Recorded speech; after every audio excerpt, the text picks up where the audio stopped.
दोस्तों, अब आप अपने वीआई नंबर की कॉल डिटेल को बहुत आसानी से निकाल सकते हैं। जी हाँ, उसके लिए आपको कहीं जाने की आवश्यकता नहीं है। अगर आपके फ़ोन की डिटेल जो है वो डिलीट हो गई है, यानी कि जो भी डायलर में नंबर होते हैं, आपने कब किसको फ़ोन किया था, कब नहीं किया था, सारी जानकारी कई बार होता है फ़ोन रीसेट करते हैं तो डिलीट हो जाती है। या फिर किसी भी कारण से आप किसी नंबर में देखना चाहते हैं कि इस नंबर पर कितनी कॉल्स हुई हैं, तो ये चीज़ें आप बहुत आसानी से देख सकते हैं। भले ही उस फ़ोन में सारा डेटा डिलीट ही क्यों ना कर दिया गया हो, फिर भी आप देख सकते हैं।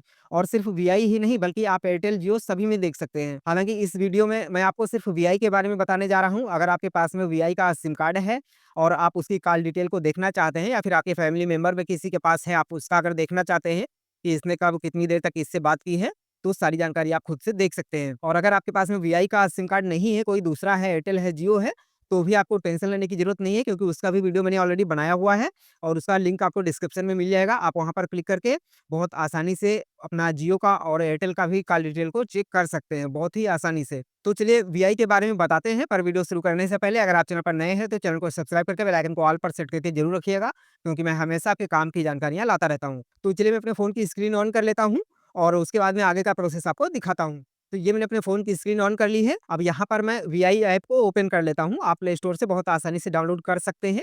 मैंने डाउनलोड कर रखा है, तो इसलिए मैं ओपन कर लेता हूँ। देखिए ये इसका लोगो है, इस प्रकार से आपको ऐप शो होती है, अगर आप प्ले स्टोर में जाते हैं और मैंने डाउनलोड कर रखी है इसलिए यहाँ पर शो हो रही है।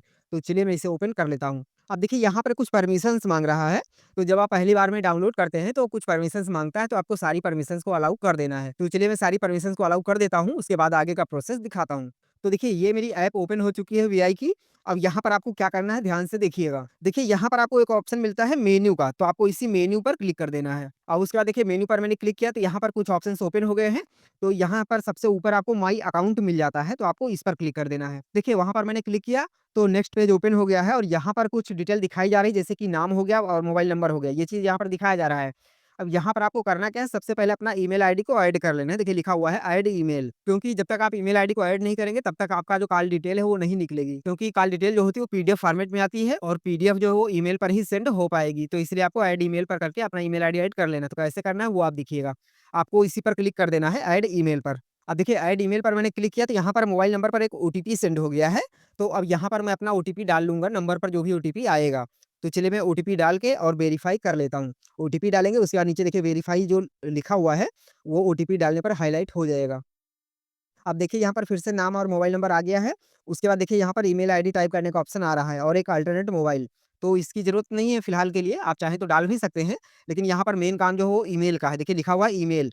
तो यहाँ पर आपको अपना ईमेल आईडी टाइप कर देना है। तो चलिए मैं अपना ईमेल आईडी यहाँ पर टाइप कर लेता हूँ। अब देखिए जैसे ही मैंने ईमेल आईडी टाइप किया है, ईमेल पर ओटीपी सेंड हो गया है। तो अब आपको अपने जो ईमेल डाला हुआ है वहाँ पर ओटीपी जाएगा, उस ओटीपी को यहाँ पर टाइप करना है, उसके बाद में वेरीफाई करना है। तो ओटीपी सेंड हो गया है। अब मैं अपना जीमेल ओपन करता हूँ और वहाँ से ओटीपी निकाल के यहाँ पर डालता हूँ। अब देखिए यहाँ पर कहीं भी ओटीपी शो नहीं हो रहा है, तो अब उसके लिए आपको क्या करना है, ऊपर देखिए 3 लाइन बनी हुई है, देख सकते हैं। तो आपको इन्हीं 3 लाइन पर क्लिक कर देना है।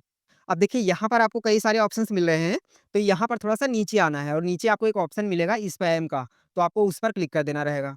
ये देख सकते हैं एक ऑप्शन मिल रहा है स्पैम, सामने एक मैसेज आया हुआ है, तो इसी को ओपन कर लेंगे। अब देख सकते हैं यहाँ पर ओटीपी शो हो रहा है, देखिए लिखा हुआ है वीआई ऐप, यहाँ पर ओटीपी आया हुआ है, तो इस मैसेज को मैं ओपन कर लेता हूँ। अब देखिए मैंने वो मैसेज ओपन कर लिया, अब यहाँ पर देखिए ओटीपी स्टार्टिंग में ही मिल जाएगा। ये देख सकते हैं ओटीपी लिखा हुआ है वन टाइम पासवर्ड, तो इसी को मुझे कॉपी कर लेना है या फिर ऐसे ही याद करके वहाँ पर डाल देंगे। तो चलिए अब मैं यहाँ से ओटीपी लेके और वहाँ पर वीआई वाले ऐप में डालता हूँ। अब देखिए ओटीपी मैंने डाल दिया है, वेरीफाई करेंगे और थोड़ा-सा वेट करते हैं, प्रोसेसिंग ले रहा है। ये देख सकते हैं वेरीफाई हो चुका है। अब देखिए यहाँ पर आपको एक चीज़ का ध्यान रखना है, ऊपर देखिए लिखा हुआ है रिक्वेस्ट इज़ रेज़्ड, उसके बाद में देखिए रिक्वेस्ट नंबर मिल जाएगा और यहाँ पर क्या लिखा हुआ वो ध्यान से देख लीजिएगा।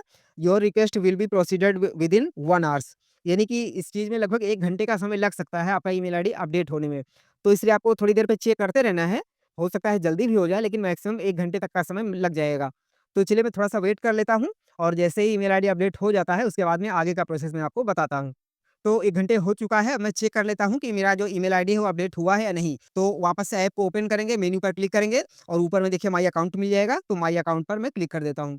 ये देख सकते हैं फाइनली मेरा ईमेल आईडी अपडेट हो चुका है, ग्रीन टिक लगा हुआ है और यहाँ पर ईमेल आईडी भी शॉर्ट में दिखाया जा रहा है। कोई दिक्कत नहीं है, मेरा काम हो चुका है। अब स्टेटमेंट कैसे निकालेंगे वो आप ध्यान से देखिएगा। तो देखिए अब आपको थोड़ा-सा नीचे चलना है और थोड़ा नीचे चलेंगे, अब देखिए यहाँ पर आपको एक ऑप्शन मिल जाता है मोर सर्विसेज़ में देखिएगा यूजेस हिस्ट्री लिखा हुआ है। तो बस आपको इसी पर क्लिक कर देना है। अब देखिए यहाँ पर कई सारी चीज़ें दिखाई जा रही हैं, call and SMS data, value added services कौन-सी चीज़ें देखनी है आपको। तो कॉल पर ऑलरेडी सिलेक्ट है, कॉल एसएमएस पर तो रहने देंगे और नीचे आएँगे देखिए लिखा हुआ गेट प्रीपेड बिल, तो बस आपको इसी पर क्लिक कर देना है।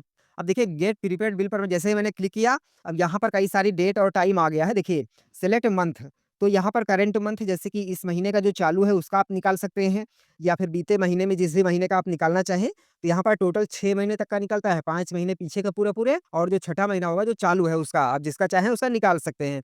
तो जिस भी महीने का आपको निकालना है, उस महीने के सामने जो बॉक्स बना हुआ है, उस बॉक्स पर आपको क्लिक कर देना है और उसके बाद फिर आपको ईमेल बिल पर क्लिक कर देना है। तो चलिए मैं सिलेक्ट करके आगे का प्रोसेस दिखाता हूँ। देखिए जैसे ही मैंने फरवरी 25 पर क्लिक किया बॉक्स पर, ईमेल बिल जो है वो हाइलाइट हो गया है। तो बस अब आपको ईमेल बिल पर क्लिक कर देना है। अब देखिए ये रिक्वेस्ट मेरी चली गई है। अब यहाँ पर क्या लिखा हुआ वो आप देख लीजिए। देखिए ईमेल आईडी दिखाया जा रहा है, इस ईमेल आईडी पर सेंड हुआ है और लगभग 30 मिनट में आपको मिल जाएगा। तो ये आपको ध्यान रखना है कि 30 मिनट तक का इंतज़ार आपको कर लेना है। उसके बाद एक चीज़ और देखिएगा कि जाएगा कहाँ आपके ईमेल में, check your spam junk folder, यानी कि नॉर्मल जो आप अपना ईमेल खोलेंगे वहाँ हो सकता है ऊपर में शो ना हो, तो आपको स्पैम फ़ोल्डर में देखना है, वहीं पर जाएगा जहाँ अभी मैंने ओटीपी दिखाया था, उसी वाले फ़ोल्डर में। तो चलिए मैं आधा घंटे का वेट कर लेता हूँ और जैसे ही ईमेल रिसीव होता है उसके बाद फिर आगे आपको दिखाता हूँ कैसे शो होता है। तो देखिए मैंने अपना ईमेल ओपन कर लिया है। अब यहाँ पर तो शो नहीं हो रहा है, तो ऊपर में जो 3 लाइन है उसी पर क्लिक करेंगे, क्योंकि यहाँ देखिए कहीं भी शो नहीं हो रहा है। तो अभी जो मैंने बताया था वही प्रोसेस आपको करना है। देखिए 3 लाइन पर क्लिक किया, उसके बाद नीचे आएँगे स्पैम फ़ोल्डर पर, जो स्पैम वाला फ़ोल्डर है उसी पर आपको क्लिक करना है। ये देख सकते हैं, इसी पर आपको क्लिक कर देना है। ये देख सकते हैं यहाँ पर मेरा ईमेल आ चुका है और यहीं पर मुझे जो है मेरा बिल यानी कि जो कॉल डिटेल है वो मिल जाएगी। तो इस पर मैं क्लिक कर लेता हूँ। अब देखिए यहाँ पर आपको नीचे आना है, मैसेज तो आपको दिखाई देगा। उसके बाद में इसमें बिल्कुल आपको सबसे नीचे आ जाना है, तो वहाँ पर आपको पीडीएफ फाइल जो है वो शो हो जाएगी। तो चलिए मैं नीचे चलता हूँ, यहाँ पर कुछ जानकारी आपको दिखाई जाती है, तो वो आपको पढ़ सकते हैं क्योंकि पासवर्ड के बारे में बताया गया है, यहाँ पर पासवर्ड भी प्रोटेक्टेड आता है। तो पासवर्ड कैसे बनाना है वो मैं भी अभी आपको आगे बता दूँगा। आप चलिए पहले फाइल ओपन कर लेते हैं, फिर दिखाते हैं। तो और नीचे चलते हैं, ये देख सकते हैं यहाँ पर पीडीएफ फाइल शो हो रही है, तो बस आपको इसी पर क्लिक करके इसे ओपन कर लेना है। देखिए डाउनलोड हो रहा है। और ये देख सकते हैं यहाँ पर पासवर्ड माँगने लगा है। अब आप सोचेंगे कि पासवर्ड में डालना क्या है? तो देखिए पासवर्ड में आपको ज़्यादा कुछ नहीं करना है, बस आपका जो नाम के 2 लेटर्स हैं वो डालने हैं स्मॉल में। यानी कि आपका जो भी नाम होगा एक्स-वाई-ज़ेड कुछ भी है, मान के चलते हैं अमर जैसे नाम है आपका, तो अमर में ए-एम लिखना है सिर्फ़, पूरा नाम नहीं लिखना है, वो भी स्मॉल लेटर में, छोटे अक्षरों में। और उसके बाद में आखिरी के मोबाइल नंबर के 4 अंक डालने हैं। बस यही आपका पासवर्ड रहेगा। आपके नाम के स्टार्टिंग के 2 लेटर्स स्मॉल में और मोबाइल नंबर के आखिरी के 4 अंक, इतना डालते ही आपका पीडीएफ ओपन हो जाएगा। तो चलिए मैं ओपन करके दिखाता हूँ। देख सकते हैं मेरी फ़ाइल ओपन हो गई है, पासवर्ड जैसे ही मैंने डाला है और यहाँ पर सारे नंबर्स दिखाए जा रहे हैं, कौन से नंबर पर बात हुई है, कितनी देर हुई है, सारी जानकारी आपको मिल जाती है। तो इस प्रकार से आप सब कुछ चेक कर सकते हैं। ऊपर में जो ओनर होता है जिसके नाम पर सिम कार्ड है उसकी डिटेल है और नीचे आप देखेंगे देख सकते हैं कितनी बड़ी लिस्ट दिखाई जा रही है। इस महीने में जितनी भी कॉल्स की गई हैं, सारी डिटेल यहाँ पर शो हो रही है। कौन-सा नंबर था, कौन-सी तारीख में बात हुई है, कितनी देर बात हुई है, सब कुछ यहाँ पर आपको देखने को मिल जाता है। तो इस प्रकार से बहुत आसानी से आप किसी भी वीआई नंबर की कॉल डिटेल को निकाल सकते हैं। हाँ, एक चीज़ का आपको ध्यान रखना है कि यहाँ से सिर्फ़ आप आउटगोइंग कॉल्स को ही देख सकते हैं। यहाँ पर आपकी इनकमिंग कॉल्स शो नहीं होंगी, इस चीज़ का आपको ध्यान रखना है। और ये आउटगोइंग कॉल्स जो होती हैं आपके फ़ोन में है नहीं, इससे कोई मतलब नहीं है। ये डेटा जो है डायरेक्ट कंपनी से भेजा जाता है, तो इसलिए आपके फ़ोन में नहीं भी होगा तो भी कोई दिक्कत नहीं है। आपका फ़ोन खो गया है, टूट गया है, कोई दिक्कत नहीं है। आपको आपका स्टेटमेंट मिल जाएगा। तो इस प्रकार से बहुत आसानी से आप अपने वीआई नंबर की कॉल डिटेल को निकाल सकते हैं, बहुत ही आसानी से। इसके अलावा अगर जियो या फिर एयरटेल का सिम कार्ड है, तो उसका वीडियो मैंने पहले ही बनाया हुआ है, उसका लिंक आपको डिस्क्रिप्शन में मिल जाएगा या फिर वीडियो के एंड में आपको स्क्रीन पर शो हो जाएगा। आप उस वीडियो को देखकर बहुत आसानी से जियो या फिर एयरटेल की भी कॉल डिटेल को निकाल सकते हैं।